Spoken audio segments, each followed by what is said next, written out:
everybody. Happy Wednesday and cheers. Hope everybody's having a great week so far. I have kind of an unusual background going on for me. You normally see me at my shop or my house or in some random hotel room, which sounds weird when I say it out loud. But today I am on location in Chicago. I'm out here for some filming with Garage Squad. However, there's a woman who I have known for a number of years now who actually has her own shop out here in Chicago. And so I thought I'd take advantage of the opportunity to come and check out her space and to introduce you guys to her. So without any further ado, I'm going to just turn this nifty tripod around and you're gonna have to scooch in here. Oh, hey. Get on in here closer.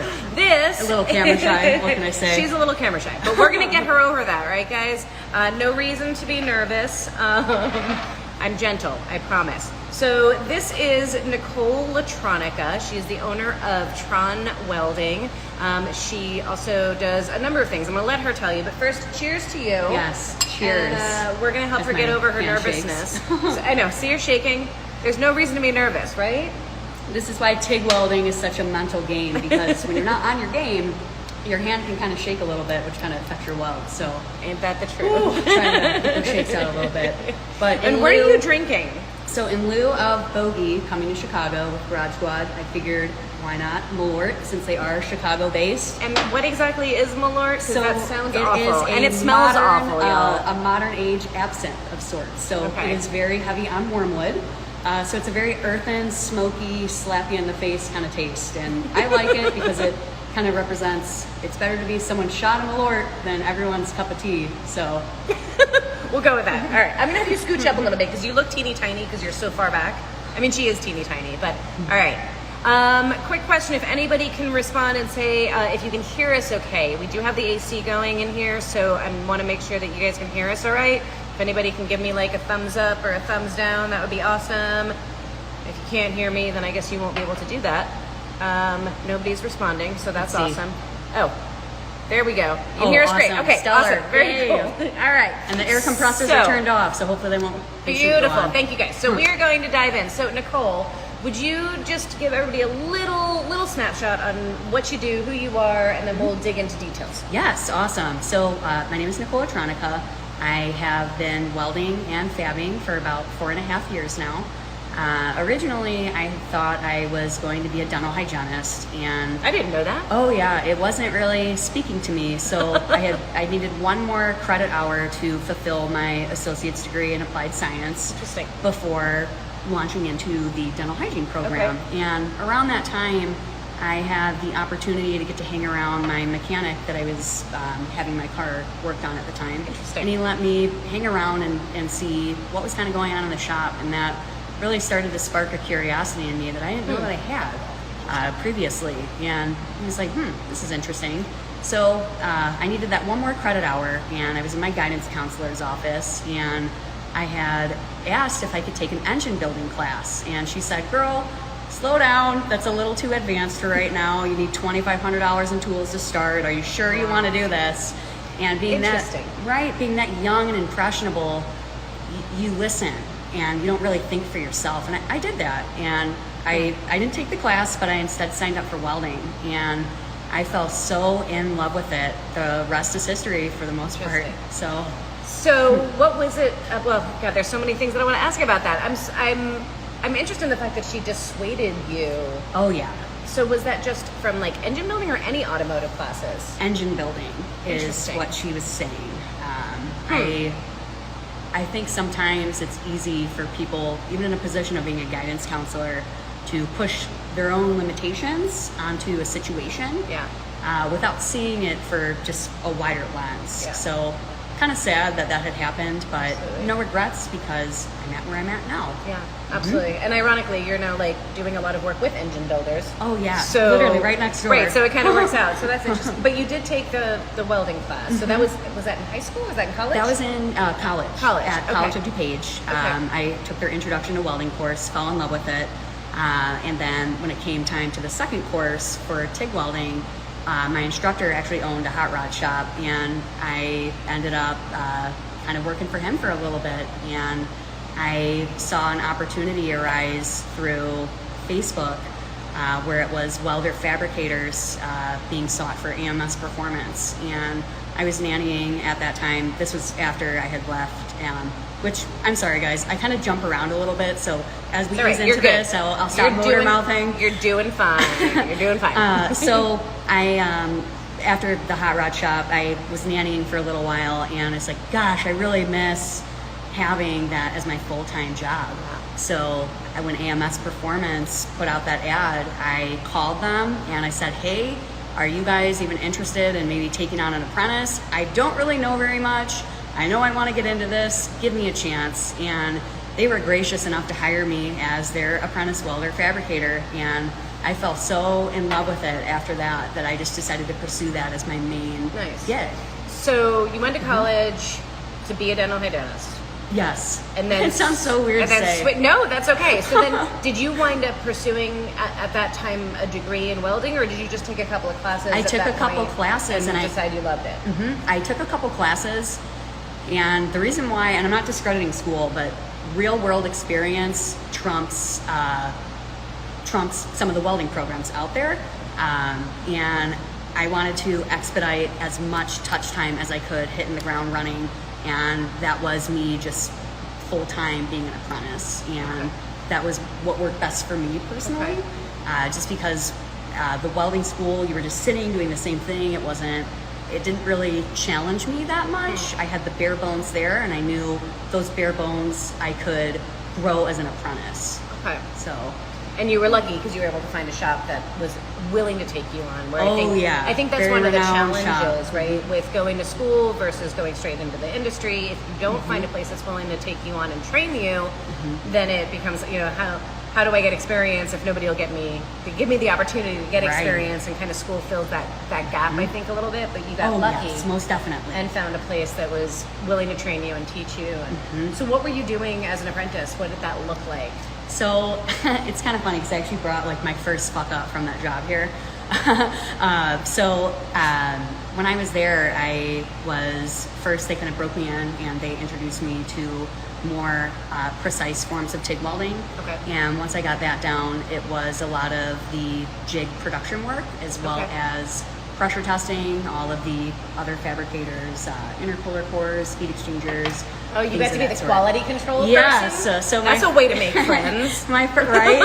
It's like, hey, your weld's leaking. But I mean, it happens to, and that's off the record here, it happens to every single one of us, like flaws that people think that they can't talk about. It happens to all of us. So that years later, because it took me a few years later to realize the opportunity I had being in a shop of that caliber so soon, that seeing what went behind the scenes really helped me develop overall as a welder fabricator years later, I guess.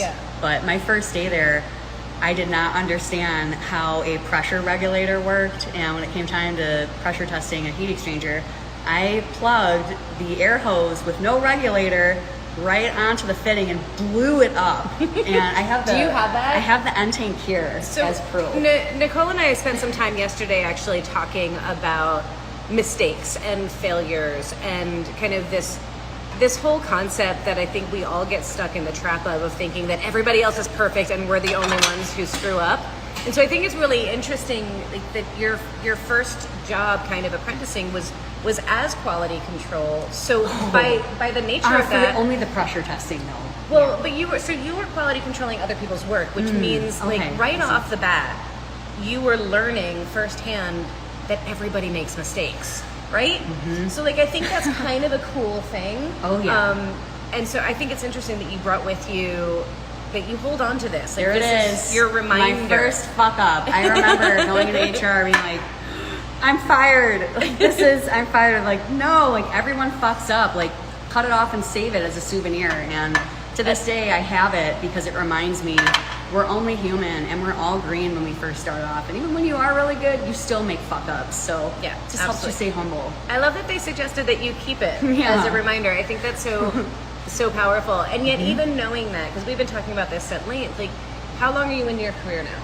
Oh God, 4.5 years, I think. Okay, so 4.5 years. I should know that right away. I've been in my industry, my part of the industry, for over 20 years. Wow. And yet still, like, both of us, and I'm sure a lot of you watching, like still have those moments where you mess something up, you don't do something right.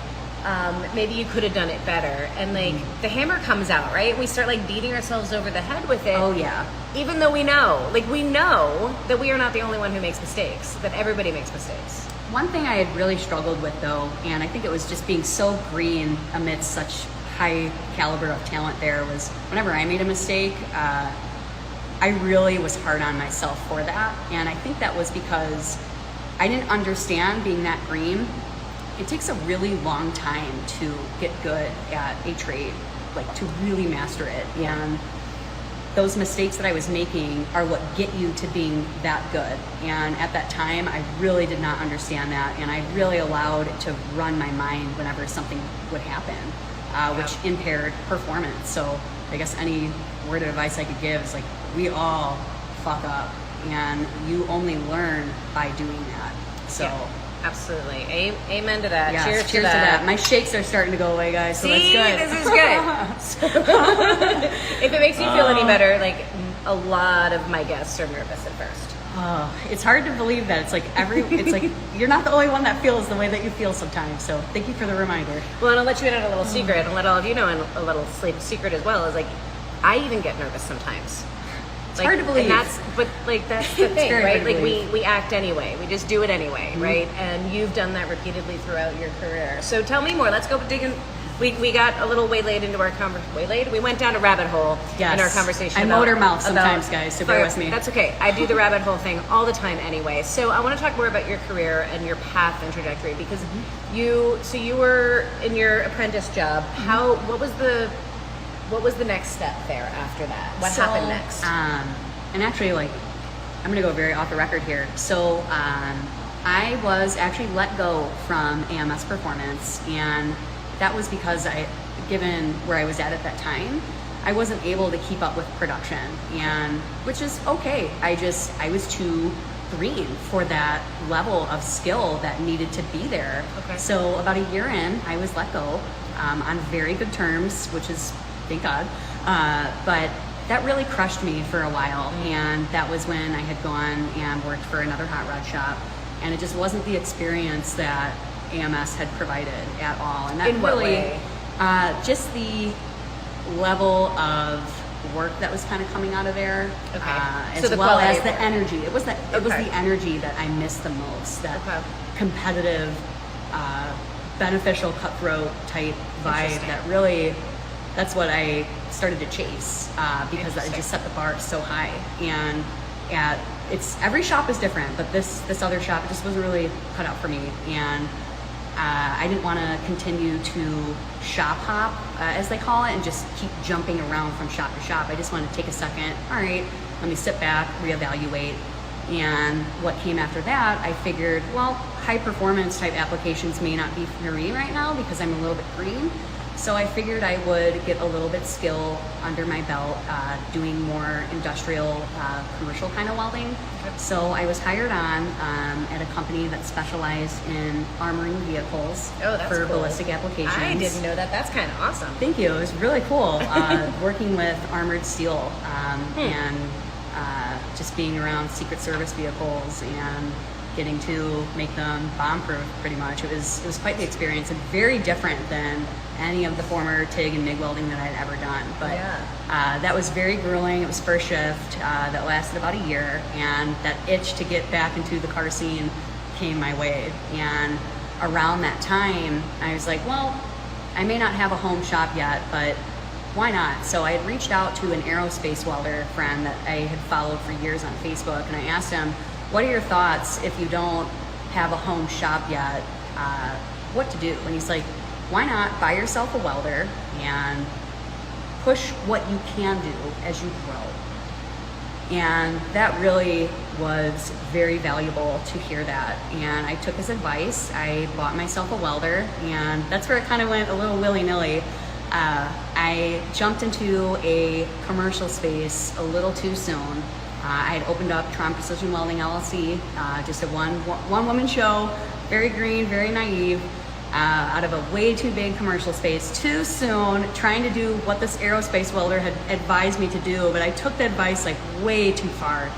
And the overhead in there, well, first I should probably back up. So when I was in there, I had to go around from business to business, and I showed them little like weld coupons with my work and said, hey, this is what I do. And I was laughed at by a lot of people. And I think that's because I was just so green at the time. They're probably like, who is this like little girl trying to offer welding services out of her own space so soon?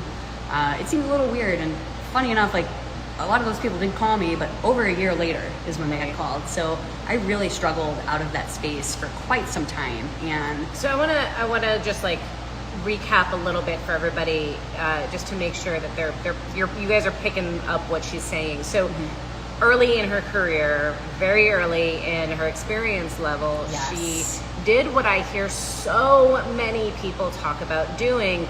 Maybe 2 or 3 years in, they say, I'm having a hard time out in the industry. I'm having a hard time finding the right place. So I'm gonna just do it on my own. Oh right? yeah, which is where that book comes in. Ooh, I gotta get that one too. So she said, I'm just gonna do this on my own, and she started up her own shop. And while I 100% applaud that, and I am like, thank you. I will be. I am the last person to ever discourage somebody from going into business for themselves. I think it's really valuable to share that experience and what that was all about for you, because there was that piece of screw this, I'm doing it on my own. Oh yeah, right? And that kind of came into, so I'm trying to like not jump around, but it was maybe 6 months into having that space, and I had met Bogi years ago when she had invited me out to her montage build, and the energy and the knowledge that she eluded years later, without having really stayed that close in touch, I called her out of the blue, having a very serious mental breakdown with like, holy crap, I got myself into this, like what to do. And she graciously took my call and advised me on a lot of different things to how to survive and like get out of that space pretty much. And one of those was reading a book, Why Most Small Businesses Fail and What to Do About It. And she told me, read this, get back to me. So one of those things in the book was, it was the technician that wanted to keep doing the work that they love, but without all the bullshit that working with other people sometimes entails. I was the technician that wanted to just be on my own and just weld and be able to work on cars and not have to worry about finding a home shop that I could be home to. And it was a fast track to failure having that type of role. That book changed my life. Can I get the title of it really quick? Okay, I have to. It's the E-Myth. Some of you may have read it in the past. It was something that made it was a book that made a huge difference in my life. It might be backwards for you. The E-Myth Revisited. This is a fantastic book for anybody who wants to start their own business.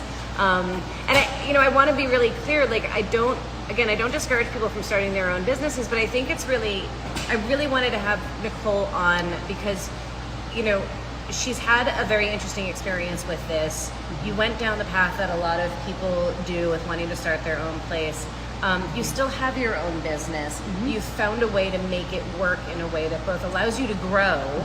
Which was by following your advice, because you had told me, you're like, what do you even want to do out of that space? And I was like, I love to do turbo kits, high performance exhausts, roll cages. And she's like, well, how are you going to do that if you don't really know how to do it yet? And I was like, light bulb. So that came about with the subcontracting, and I followed your advice, and a few years later I no longer have that godforsaken hellhole space. I now have the blessed opportunity of subleasing and subcontracting under Turbo Joe Fabrications, located here in Plainfield. And that really just sealed the deal for me, because being still green, I have a ways to go. I'm going to be very transparent and admit that. I think more people need to be open about that, because it's not something that's being talked about as much as it should be.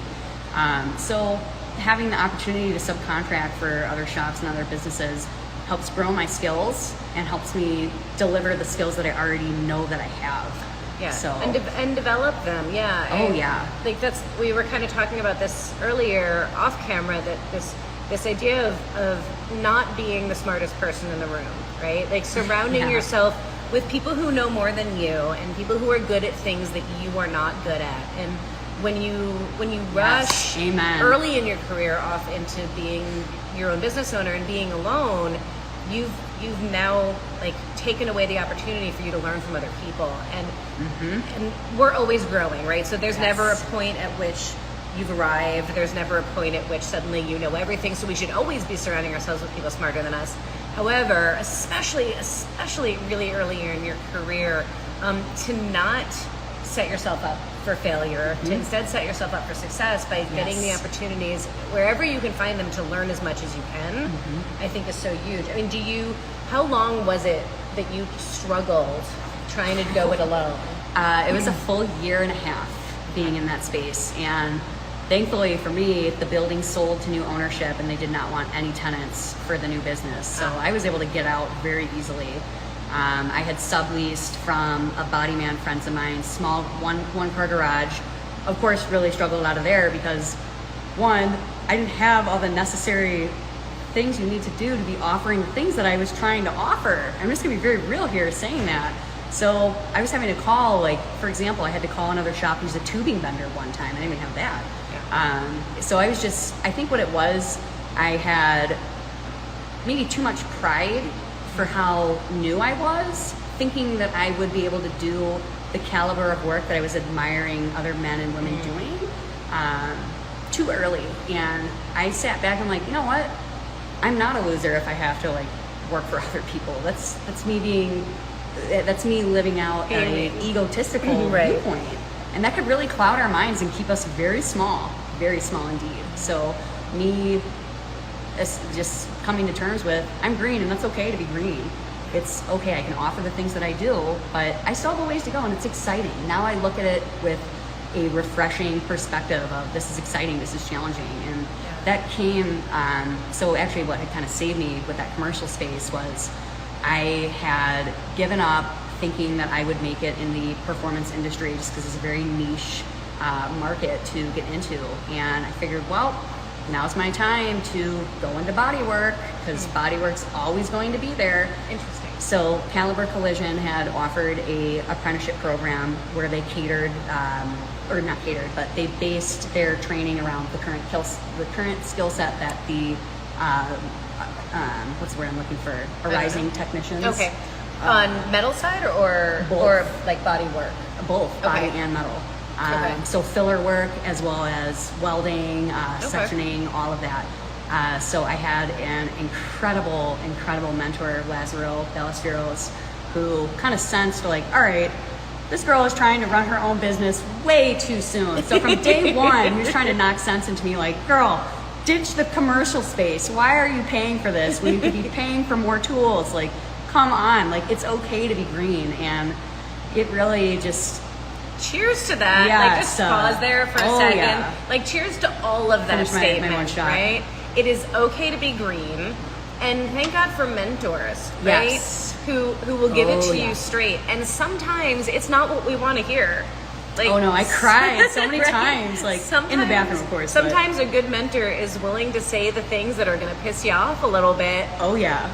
But you need to hear anyway. His go-to phrase was, he's like, so, and we were like, literally, I remember we were on an F-150 bedside and he was teaching me how to put glaze on. And he's like, so, what do you even do out of there anyways? And I remember my ass was so chapped, not because he was asking the question, but because it triggered my own lack of, or my own sense of, oh my God, I suck. So I nervously babbled to him, oh, well, I'm trying to do this and this and this. And he's like, you don't even know like what you're doing fully yet. Like, why not like continue to work for other people on the side so you can get that skill? And that was the best advice I got with you and him both, saying like it's okay to subcontract and whatnot. Yeah. So while I was at Caliber, I graduated the program, and luckily I was able to stay in the same shop. I was jumped onto a team that did very hard hit structural type of jobs, which was awesome because every single day I was welding, I was doing frame rails, rear bodies, quarter panels, getting up on the frame rack. It was a lot of the welding and fab work, well, obviously based off of OEM procedures, but it was a lot of welding and metal work that I really loved, but it wasn't that high performance side of things that you were missing. Oh yeah. So you were learning skills. Yes. Right? You were learning because I kind of equate sometimes metal work and body work and kind of all of it, like in a sense it's an art form, right? Oh yes, and it it's is. like There's a lot of soul to it. Yeah, and like to be a composer of music, you have to learn the fundamentals of music, right? And so to be a custom fabricator, you have to start with learning the fundamentals. Oh and yeah. so you were learning fundamentals. It may not have been the exact area that you wanted to kind of develop into, but you were learning the fundamentals so that you could then take that and make your art with it, really, in a sense. And I had kind of a year into that, it's like, all right, in order to get really good at being a body man, you have to give it your all. It's not a 40-hour-a-week job. It's like 60 hours sometimes. And that would mean no welding or fab work outside of that. And I had to have a really hard look at myself and where I wanted to go. And I was like, well, I'm going to go back to trying it again in the performance industry, doing the work that I'm doing now. And I decided that if I wanted to ever make it doing that, I had to truly give it more than my all, which meant full-time focus again. And by the grace of God, I had Turbo Joe Fabrications reach out to me, which was funny because 3 years ago, I admired this man's work and thought, oh my God, I suck. I'd never be able to work for him. And he had reached out, hey, do you ever subcontract and help other shops get caught up? And I met with him. It was amazing. And that's what had allowed me to very gracefully leave the collision repair industry full time and get back in the full swing of things with the metalworking and the fabrication outside of collision repair work. Yeah. So that's where I'm at now. Yeah. And here we are in Turbo Joe's / Tron Welding space. Yes, the sign's over there, but I want to kind of showcase it too. So, and maybe I'm very, very lucky to be here. Towards the end of this, maybe we'll give you a quick little tour around the shop. Sure that'd be awesome. I'd love to show you guys my first welds and then what they are at now, just to show people like we all suck when we first start. We do. We do all suck. It's normal, and it's something to enjoy though. Is that process of becoming good at what you do. You only really are green one time, and instead of, and this goes out to mostly the women. I kind of disagree with that. I think we're kind of always a little bit green. Like, I guess okay, I'm trying to think like a brand paint code here, like fluorescent green versus maybe like a deep kind of green, like when you're really green and then you're kind of green. I get your point though, right? It's like you do only have that being brand new. Yes. Right. Thank you for so there's this better than me. combination of things, right? Because it's acknowledging when you are brand new that you're brand new and that's okay, right? That is a-okay. Yes. And also that even when you're not brand new, we're all still green. We're all still learning. Like there's no such thing as arriving. You're never there. You're never perfect. You're never 100%. Like we're all hopefully we're all always learning and always growing, right? So somebody just wrote the day you stop learning is the day you stop. Period. It's the day you die, right? Like so keep going, keep learning, and always come at it with that perspective of being green. But and that's what gets you the most. What I found is like that's what gets you, and I'd be curious if you elaborate more on this. Like it seems like it brings more respect and an opportunity for people that are better, that will teach you more when you admit, hey, I'm kind of green, or hey, can you show me like your way of doing this? Like instead of not letting someone teach you or show you how something's done, by just admitting that and being open to that and owning it brings a lot more opportunity and finding. Oh, absolutely. I agree. I think sometimes one of the struggles that I see in all of these automotive and adjacent kind of industries is that some of the more tenured, we won't say older, the more tenured folks. I love that word. I haven't heard that in a minute. There's the critique that they don't want to share their knowledge, and while I do think that there are some that truly don't want to share their knowledge, I think there's also how it's asked, and if a young kid comes in with a bunch of attitude and a bunch of ego and a bunch of pride and acts like they know everything, then the old timers will be like, so why should I help you? Oh yeah, right? Fast way to get yourself like really kind of harassed, to be honest. I've seen it happen so many times. Yeah, both male and female, right? And yet if you walk in with this humility and the ability, even if you know the answer or think you know the answer, to ask, hey, what are you doing? Can you help me understand that? I'm curious why you're doing it that way. I'd love to learn, right? Then all of a sudden it becomes open book. Here, let me show you. Yes. And it's a totally different perspective and different approach that you get when you walk in willing to learn versus not. Yes. It's a very quick way to limit yourself by letting, I guess, maybe pride get in the way a little bit. Yeah. But at the same time, Bogi and I were talking about this a little bit last night, the facade of social media. It is very easy these days for someone that is new and aspiring in their trade to hop onto Instagram, create a profile, and see a ton of amazing work and maybe not amazing work. And it makes you feel as if, oh my God, I should be ashamed of maybe not being that good. And yeah, and this was one of the reasons I was really excited about having you on Happy Hour today and being a guest. Is, you guys have heard me talk about it quite a bit over the last year or so that I've been doing this. It's kind of the pros and the cons of social media, and I love the community and the connection, and how we how we find out about each other, and we know that other women like us exist and that we're not alone, and oh gosh, we can yes. It's very create rare, community, and we can make connections that we might not have otherwise. But there's also this really like dark side to social media, and that is like perception, right?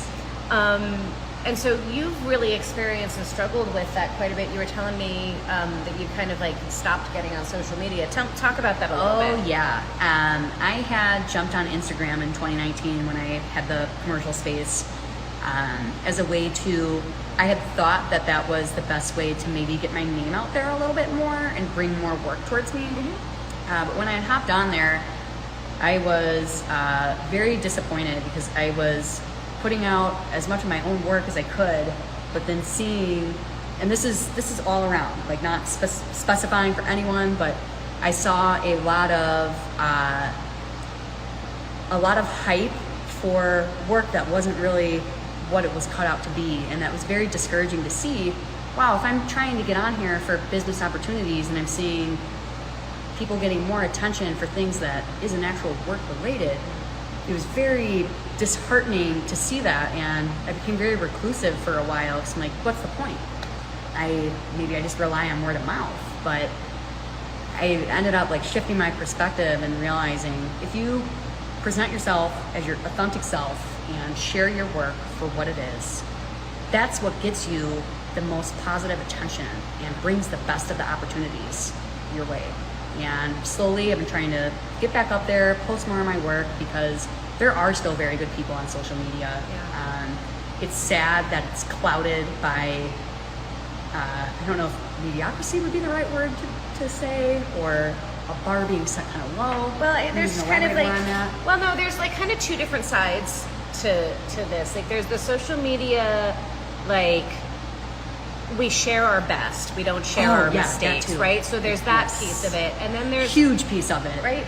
And that's you're like, I don't want to show my welds. Like they look horrible in comparison. Like I suck, kind of thing. And that goes back to that whole like freedom to make mistakes and embracing the fact that you're gonna make mistakes.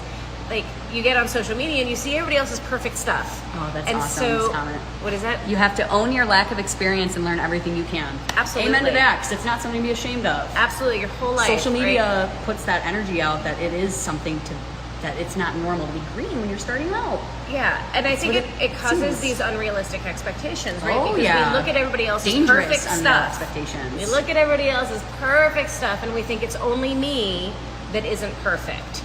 It's only me that sucks. And so that creates like some real awful stuff going on. And I think we all need to do better about sharing our mistakes, about sharing our fuck ups, about sharing when we totally mess things up, so that you a few years ago and those like you out there now, like, know that you're not alone in making mistakes, right?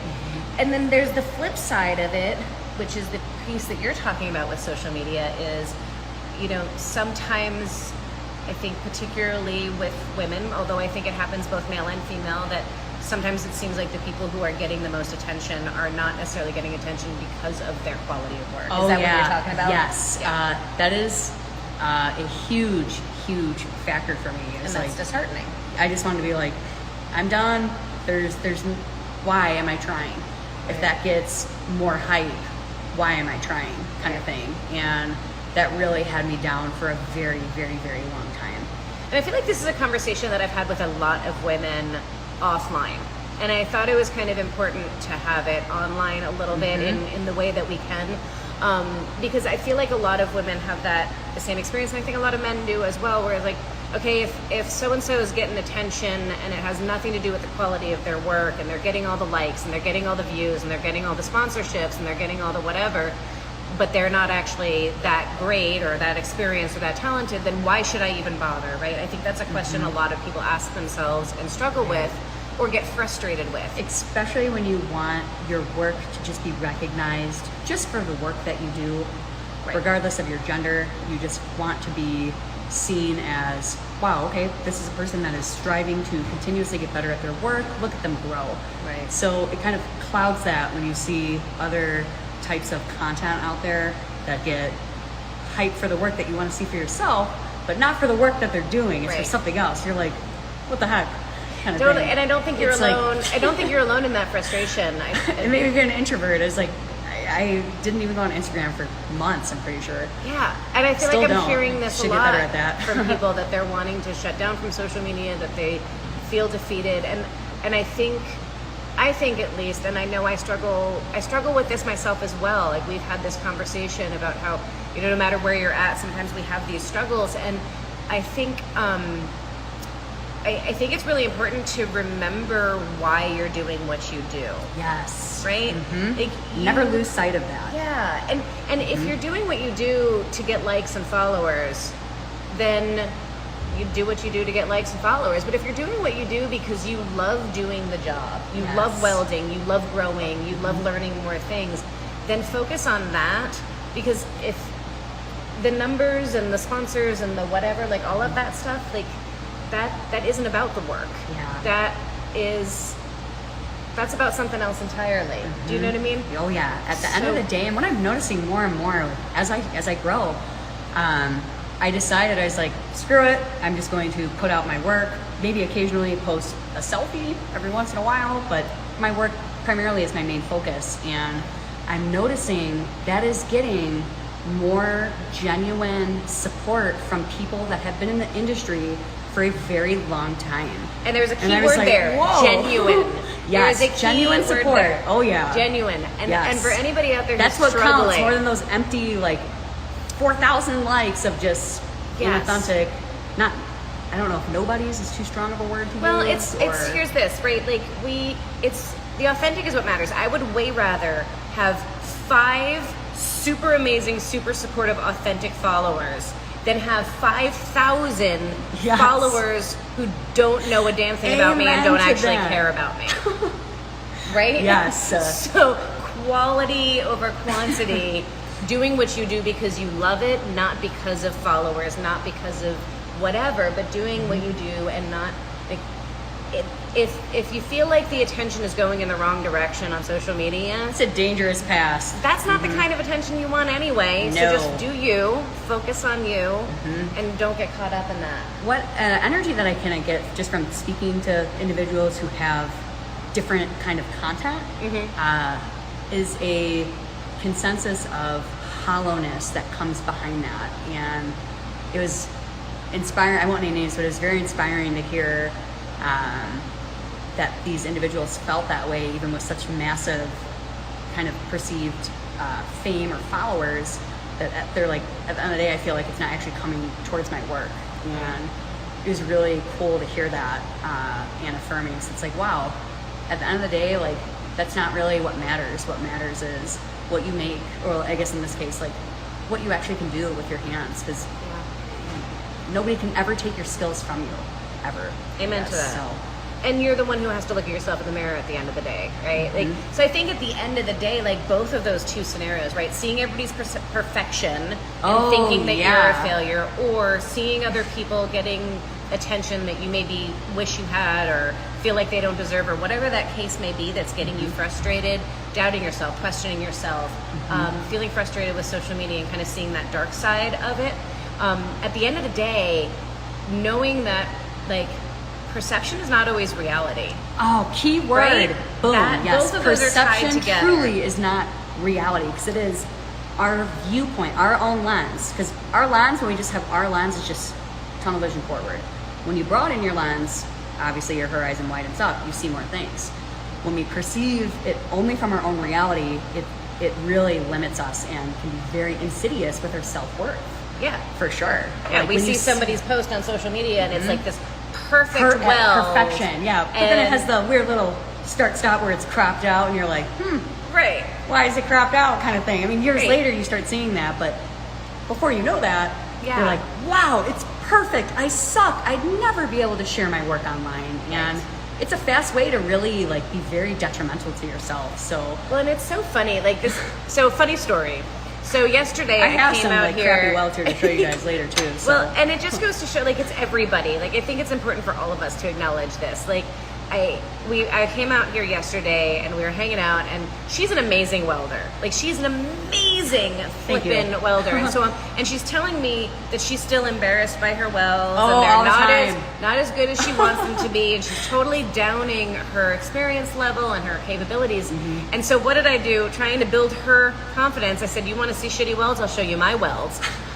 Because I think that I weld awfully. No, and I because showed then- it to her and the person that she works with here, that she does subcontracted work with, and they were both like, those are amazing. Those are We're pretty like, this good is welds. better than half of the collision repair industry, and you are saying you're a new welder. We're like, what the hell, kind of thing. But it just goes to show, right? Like, we're constantly No, those doing are amazing, by the way. I'm like, this damn, self-comparison game. We're constantly doing this. We're constantly beating ourselves up. We're constantly comparing ourselves to others, and it's so not healthy. Yes. Like, I do it, she does it. Oh we yeah, all the do time. it, and it's not Comparison is helpful. truly the thief of joy. It really is, and I cannot tell you guys. I'm going to be very off the record here. Maybe it is a little bit of the. She's totally on the record. I don't know if she realizes this is being recorded. I have spent so many nights very in my own tunnel vision where I kept channeling the same loop of I suck. I will never be able to make it. I compare, keyword, because comparison is the thief of joy here. Comparing myself to that illusion of social media stuff, and it was a very dangerous path. So by stepping away and kind of focusing on my work itself allowed me to get in a better headspace to slowly kind of get back into the social media a little bit more. But for a while I was not doing good at all, and it really impaired my how I was performing and how I was functioning, because every single thing I did, if it wasn't as good as what I was maybe seeing online, I thought that I really freaking sucked, and that's not the case at all. It is And not the case. That's for everyone out there. Like, you don't suck just because you may not see the same picture in what you have with your work. Right. Kind of thing. And being new and sucking are two different things. Being inexperienced is different than being not good at what you do. Right? Yes. We all started somewhere. Yes. We all started out not good. Right? It's hard to believe, but there's no other way. Like, nobody becomes a master fabricator or a master welder overnight. Yeah. So Absolutely. What? How do you feel like you took a break? Like, how did you get yourself back into it? Because I knew you were in a really like down place, and you were feeling defeated. And you were letting all of this perception and self-comparison and all of the stuff that I think we all fall into periodically. What was it that kind of got you out of that and got you back into motion to take moves to bring you where you're at now? you know what it was? It was a while ago, I had a fabricator tell me, just one day we were working together, and he looks up at me, he goes, Nicole, you need to start surrounding yourself by better people. And I remember I looked at him like very baffled. One, like we were trying to figure out this downpipe that I just could not grasp the concept of why we had to locate something the way we were locating. So when he hit me with surround yourself by better people, I was very jarred. So I was like, what the hell? Like, what does he mean by that? Like, I have great people in my life. But I really did not. And I did not have a good support system around me that, and what I mean by that is I didn't have the support system around me that encouraged me and told me it's okay to kind of suck when you're starting off. And I found a wonderful, wonderful therapist, Carrie Pekaric, and she helped me come to terms with it's okay to be green, girl. Like, that's amazing. Get back into it. You love this stuff. And that was all that I needed to hear. And at that point, I was still in the commercial space, really struggling. At one point, I was living out of there because I was unable to afford housing for myself in that space at the same time. And that was when I had found Carrie. And she helped kind of affirm that you love this shit. Like, go out there, start working for other people. It's okay. So surrounding myself, what I'm getting at, I guess, as I go off on a tangent here, is by surrounding myself with better people, that helped me see the potential in myself that I did not ever see before because I wasn't around the right people. And once I harnessed that power, I ran with it. And like a phoenix rising out of ashes, I just decided, fuck all the rest. Like, I can only go out from here as long as I just acknowledge, hey, I'm kind of stupid sometimes. And it's okay. It's okay. That's the fun of it sometimes. So, yeah. And support system is everything. Being around the best people, I guess, at the end of the day. 100%. So. They say that you are the sum total of the 5 people you spend the most time with. So make sure that those 5 people you spend a lot of time with are people who you, who bring out the best in you and who push you, in a supportive and loving way, push you to be the best version of yourself. And acknowledging that it's okay to suck sometimes and be green sometimes is very important. On the flip side, I'm going to also say that owning it when you rock while still being humble is still also super important, because I just want to say that this woman still tells me that she's not very good. Can I pull this over? Sure. Okay, this is going to be really heavy, but oh my God. Yeah. It is actually kind of heavy. This is stupid heavy. Okay. So actually, this is really cool, and I will give myself a little bit of credit here. All right, I remember when I was at AMS Performance, I had an Evo 8 intercooler that I was supposed to weld the end tanks to, and I was so nervous. My first pass was so horrible that I gave up. I completely gave up, and another fabricator took onto it. So fast forward, like 3 years later, being able, see this. I can actually pick it up. There we go. No, we got. Okay, so I mean, and then again, like, it isn't perfect at all, but I fabbed all of this myself. And even though the welds are not perfect by any means, to know that a few years later I came back to this and applied the knowledge that I didn't have then to the task that I needed to have that knowledge for was so incredibly powerful and rewarding.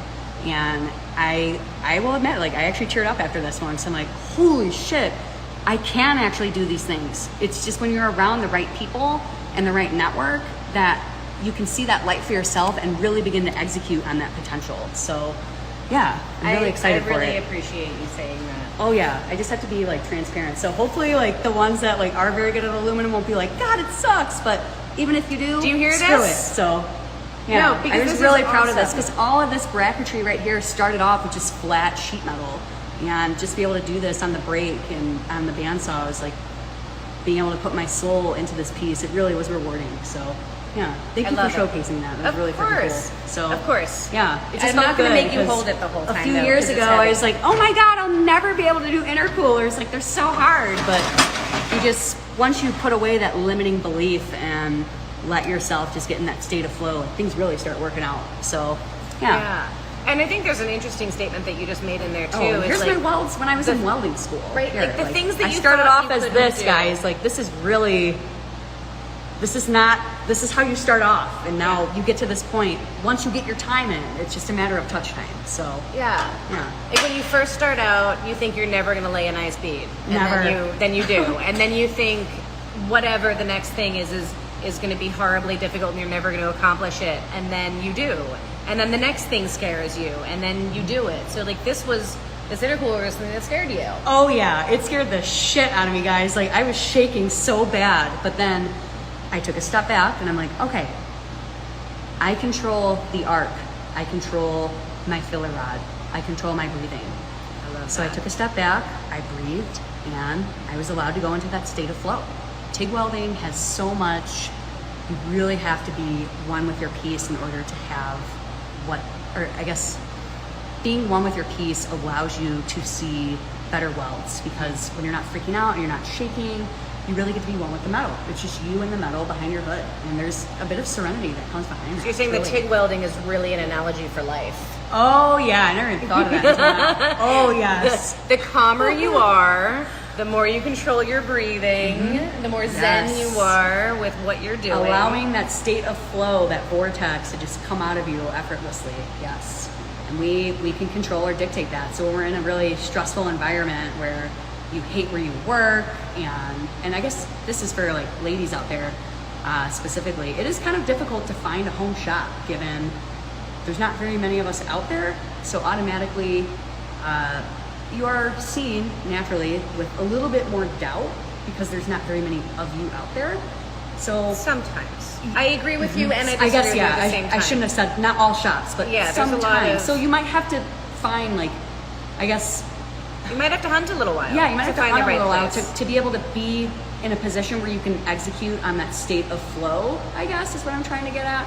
So if you're not in a good working environment, your welds may not be very good. And that's not because you're a bad welder, it's just because there's a lot going on, and it kind of impairs your mind from being able to execute fully, I guess. So yeah, that's interesting. Don't feel like if you have to go around and work for multiple companies, it is okay until you find that home place where you can have that state of flow. I'm glad you brought that up. I actually, because you in the beginning when we first started talking, you were saying how you didn't want to be that person jumping from shop to shop to shop, right? And yet I'm glad you're bringing it back to that point, because yeah, there is some truth to, people look at resumes and they wonder why you've been at so many different shops, and like that is a thing. Oh, that's right? huge. That's why I went into aerospace, was because of that. But at the same time, you need to be able to find a place that supports you and a place that's going to give you the opportunity to grow.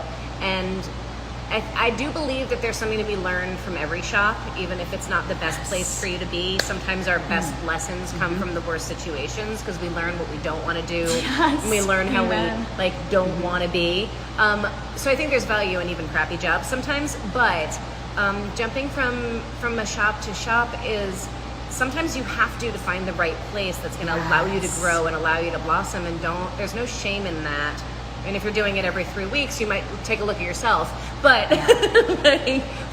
don't be afraid to keep trying until you find the right place. I completely forgot about a tidbit of advice that I was given that perfectly coincides with that. A master fabricator that I work with, Blaine Hinsey, he shared he had over 30 jobs on his resume. And he's like, I'm glad I had all that experience, because that's what got me to here now. I completely forgot about that until now. So yeah. I wish I had really remembered that sooner, otherwise I wouldn't have made the mistake of dumping all that into trying to operate by myself so soon, being relatively very inexperienced. That's okay though. I'm glad I learned from it. You learned from it. I learned what not to do, and I can advise now on it, I guess. So yeah, absolutely. We learn the best from our own mistakes. Yes. Right. And unfortunately, sometimes we have to learn things the hard way, but at least then you learned it. Yeah. And you definitely learned it. Even in the shops where you may not feel it's a bad shop or it's just not meant for you, you are very right. You learn either what not to do, or you learn, hey, this maybe wasn't for me, but this is what is for me now. Yeah. So there's always something valuable to be gained, no matter where you're at, as long as you, instead of tunnel vision, you broaden that perspective and just let that light in. Absolutely.